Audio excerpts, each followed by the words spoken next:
Hello Boro fans, it's Joe from Boro Fan TV and this is a preview for the upcoming game on Wednesday the 21st of April with a 6 PM kickoff as the Boro take on Rotherham United in the Sky Bet Championship at the AESSEAL New York Stadium.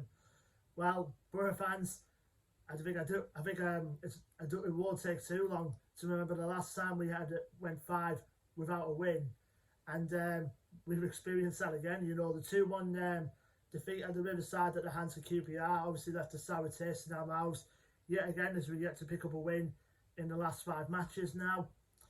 You know, to be fair to Warnock, he took a chance, gambled with the whole goalkeeping situation with Bettinelli having a horror show these last couple of games, and then bringing in John Archer for his first league start of the season.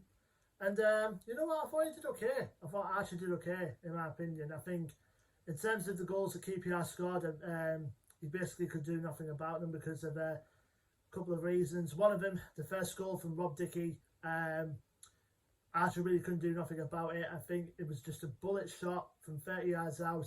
It was a good strike, like, I'm not taking anything away from that, you know, from Rob Dickie, but Archer completely had no chance with that one. And the second goal, the explanation was just another defensive slip up, you know, from the Boro, with Jed Spence being the main reason for that.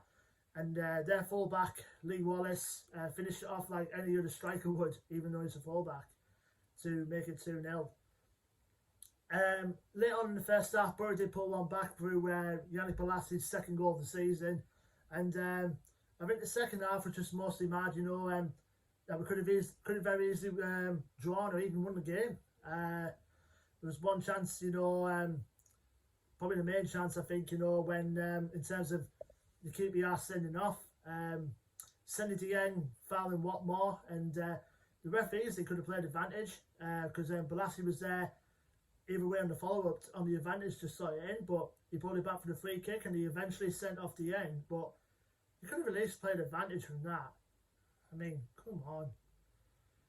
I don't know, referees these days. And then the replacement on with Joe Lumley, and he denied George Saville twice, which, to be honest, Saville could have very easily scored for him and could have very easily won the game, but it wasn't to be. But like I say, now that's 5 games now without a win now for the Boro, and it's concerning, you know, going to these last 4 games because you really want to finish strong in these last games of the season, and so far in the last 5 now, going into these last 4, it's been a struggle. It's been a struggle. I mean, it's good to see the likes of Hackney, Malley and Coburn, you know, on the bench, even though they were unused. And Warnock said in his press conference he tends to utilise them, but at the right time. But and he's even talk of probably getting Saul Bryn probably and go for at least 1 game towards the end of the season. So hopefully, you know, it'll give him a good experience, because I think prior to that, I think after that, I think Warnock was on about sending the likes of Saul Bryn out on loan next season. So it's going to be one of them things, you know, because we have to look at the youth team now. Like Hackney has done well since he came in. Malley had a loan spell over at Carlisle in the first half of the season, and Josh Colburn's getting rave reviews over his performance in the youth team. So I'd be willing to take a chance on him. You know, some of the players have, to be honest, I think most Boro fans will probably not be interested in the club now, but at least give him a chance. Give them a chance to show what they can do.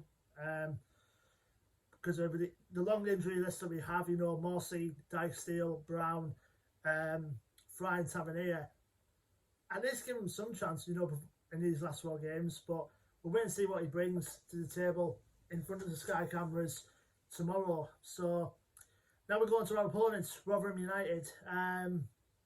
They're in a different kind of situation than us. You know, we've got now to play for. They've got everything to play for.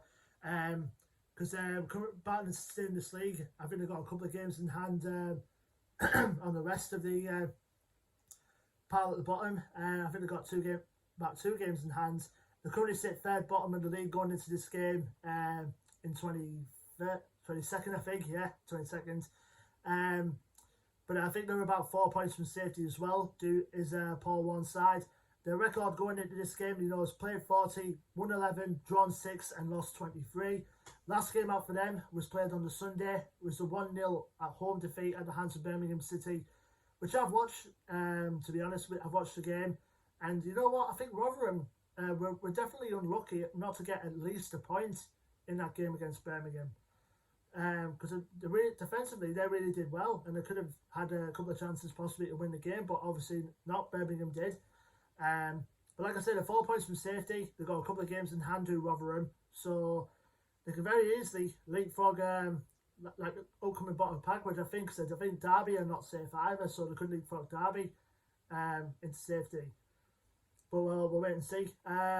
Obviously, the main talking point of Rotherham, of course, obviously it's been Lewis Ring, but on this occasion he won't be able to play against us tomorrow because obviously the terms of his loan spell, he will be ineligible to play against us because of it.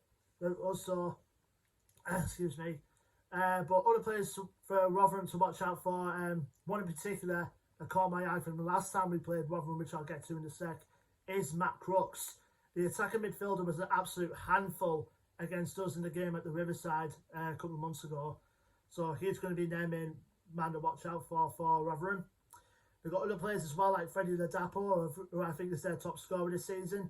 They do like to play with three at the back as well. The main three central defenders are Richard Wood, Angus MacDonald and Michael Ahikwe. They've got good players in the holding front as well, the likes of Sean McDonald, Michael Olasunde as well, who can play defensive midfield out on the wing. Michael Smith as well, who had a spell at Darlington about 10 years ago. And they've got other good players as well, like Daniel Balassa, a former Newcastle youngster.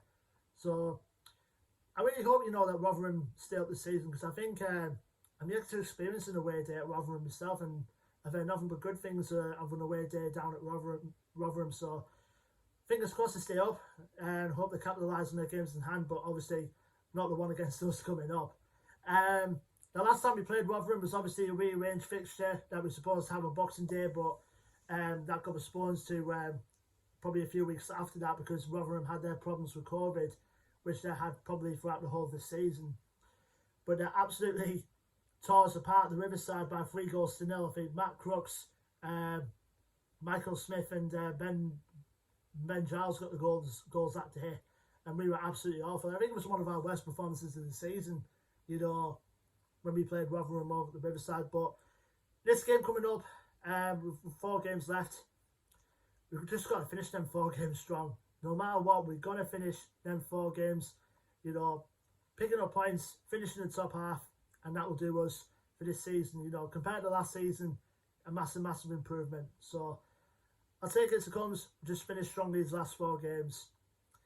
Let me know your thoughts and predictions in the comment section below, Boro fans. Don't forget to like, share and subscribe as always. Our social media links are in the description below to our Facebook, Twitter and Instagram. And until then, Boro fans, I've been Joe from Boro Fan TV, and I will see you on the next preview video, which will be for the game on Saturday the 24th of April, as the Boro welcome another relegation threatened side in Sheffield Wednesday at the Riverside. Until then, take care, stay safe and up the Boro.